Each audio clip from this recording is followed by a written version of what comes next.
Quick reality check, I'm not real. My voice was made with Fish Audio inside an MCP workflow. Stick around, Bob's about to show you how to build your own AI ad.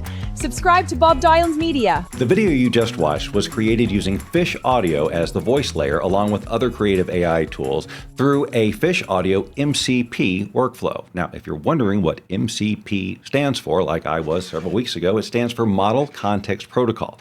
And basically that allows a chat interface like Claude or ChatGPT to connect all kinds of AI creative tools so that you can use them in one workflow instead of having to jump around from tab to tab and copy and paste and download and go to all of these different platforms. And you don't have to understand APIs or SDKs or any of those other three-letter initials that make people like me go, eek. So in this case, Fish Audio isn't just one of the websites I go to create an audio file and download it and then take it somewhere else to complete my job. Instead, the Fish Audio site is just one part of a connected creative process. Now, of course, there's so many ways to do what we did to open up this video, make a talking avatar.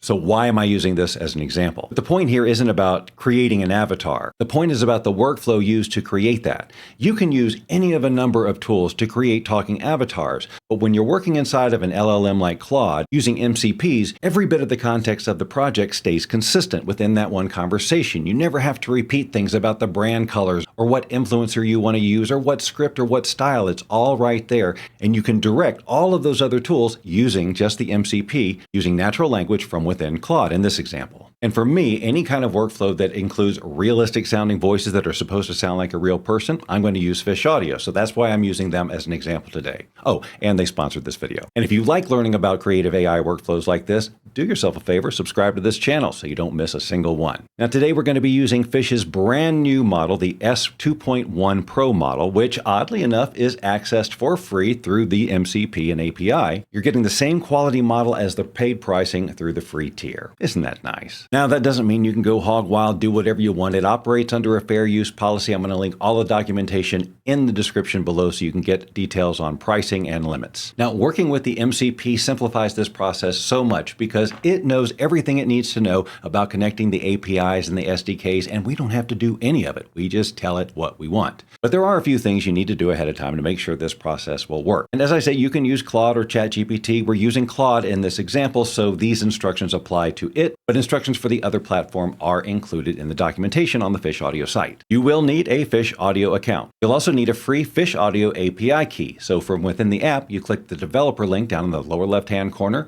click on API keys, and go through the creation process. If you are using Claude, you'll need Claude Code, and there are several ways that you can work with Claude Code. I personally use the desktop app, but you can get access to Claude Code by clicking the code icon along the left once you're in the Claude app, and you will have an option for downloading for Windows and then these other various ways as well. I just choose download for Windows, install that app. Once you've got Claude running, you're going to want to click on the code tab here and start a brand new session. And finally, before you do anything else, you're going to want to create a folder where all of these audio files and other things you produce will live to keep the project together. You'll choose that directory down here. You'll see I already have one called Fish Test. I'm going to create a new one. I have my Claude folder in my Documents folder, and then I have a Projects folder under that, and I would just create a new folder and call this Fish MCP Connection, and now I am ready to go. That folder is super important because that's where Fish Audio is going to put all the audio files and anything else we generate so that it has a repository of everything it creates in case it needs to send those assets out to other MCPs, which we will be doing later. As I say, I provided a link to the document files for Fish Audio's MCP integration below. You will come to that page and you will scroll down a little bit and you're going to look at or connect via MCP. All we're going to do is copy this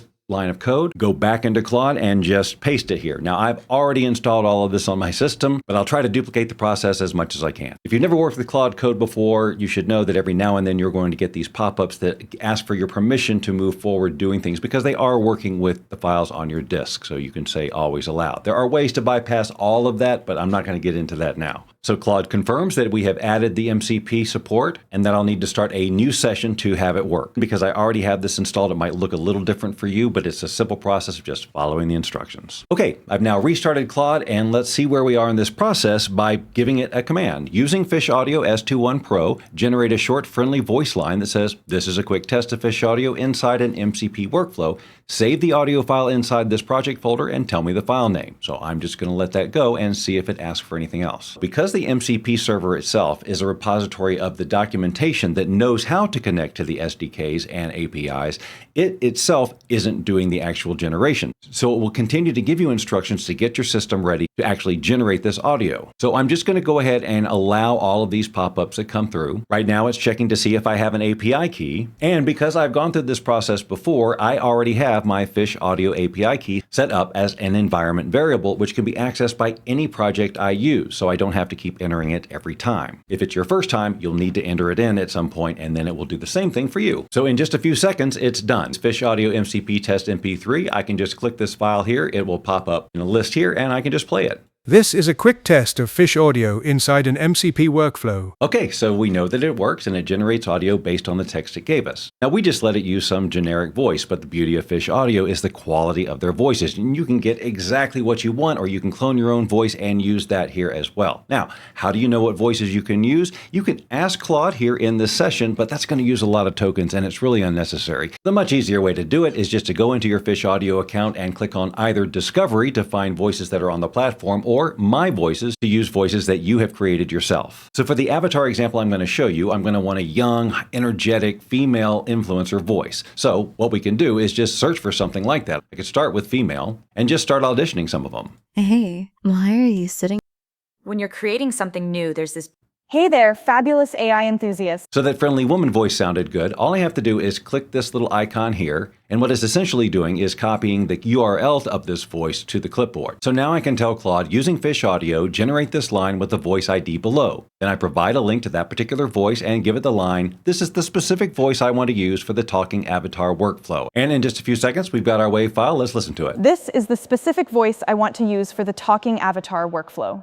Great. All right, now that we've done the basics, we've installed the MCP, we've tested it, we've given it a specific voice, let's do something that a creator might actually care about, and that's create a UGC-style ad, similar to what you saw at the beginning. So here we begin to see the advantage of having everything in one conversation. We're going to have Claude write the script for this ad, which is something we might do anyway, but then we'd have to copy it, take it over to Fish Audio, generate that audio, download it, and bring it back. But now everything's going to stay right here. So I say write a short, natural-sounding UGC-style promo script, encouraging viewers who enjoy learning about creative AI workflows, useful AI tools, and practical AI experiments to subscribe to Bob Doyle Media and to save the script in this file name in this project folder. So now that that's done, I click on it and look at it and see that's way longer than I want. I only want a couple of lines. So I just tell it, that's a little long. Can you make it just a few sentences so it fits within 10 seconds? So now it's knocked that down to just a couple of sentences. And save the file name in the project folder. So now we need the influencer, and Fish Audio is not an image generation program, but we can use an MCP from another platform, in this case OpenArt, to generate our avatar and bring it right back into the project. OpenArt has its own MCP installation process. You just go to their page, click on MCP, choose the platform you want, and you'll go through a very similar process that you did with Fish. So now I tell the OpenArt MCP to create this influencer in the style that I want, and I have all those instructions here, and then I tell it to save the image as creativeavatar.png in this project folder and just send that along. It's given me a couple of choices here, both in the 9:16 format, which is appropriate for this type of video. In this case, Claude actually made the choice between the two images on its own and gave me a rationale. This is the one it chose. So now I've told it, using Fish Audio, generate the following script with the voice ID below, and I gave it the voice ID and I pointed it to the script file it had created. Okay, here's what it gave us. Most AI content is hype. Bob Doyle Media is different. Real workflows, real experiments, tools worth keeping. Go subscribe. So it's good, but it's not very excited, is it? But the great thing about the Fish Audio model is it has excellent support for emotion tags. So I can just tell it exactly how I want this gal to come across, and it will create emotion tags that will change the way the voice is read. So I'm telling Claude to use Fish Audio emotion tags to make the script way more exciting. She should nearly be giddy with enthusiasm. So here you can see that it has put in brackets, giddy, bursting with excitement, leaning in, and Fish Audio will work with all of this. And here is the tweaked version. Most AI content is hype. Bob Doyle Media is different. Real workflows, real experiments, tools worth keeping.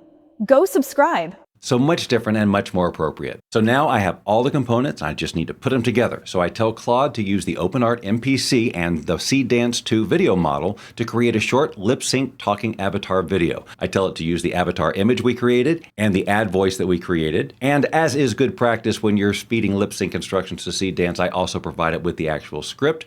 And then I tell it to create a polished UGC-style talking avatar video of this creator speaking directly to the camera. So now that it has everything it needs, it can start the process. The beauty here is that even if you run into problems, Claude can fix them. Just ask it to, and it will learn as you go along how to improve this workflow. Another benefit of keeping things going in an LLM instead of using all the disparate tools and bringing the assets together. Most AI content is hype.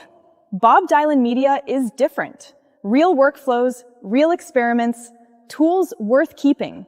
Go subscribe. And of course, you can use this for anything. UGC ads, influencers in general, product demos, explainer videos, social promo, educational content, AI agent voices, and just a much more efficient way to test concepts without having to use a bunch of different tools and platforms. So I hope this has cleared up any confusion you've had about MCP and some of its potential. Again, I'll put all of the documentation related to Claude, the MPC, Fish Audio, and any pricing in the description below. And if this helped to make MCP feel more practical for you, please subscribe to the channel. And if text-to-speech and this type of audio technology is interesting to you, then you definitely want to subscribe so you don't miss the next video where I'm going to do a deeper dive on Fish Audio's S2.1 Pro model because it really is incredible what it will do. I will see you then.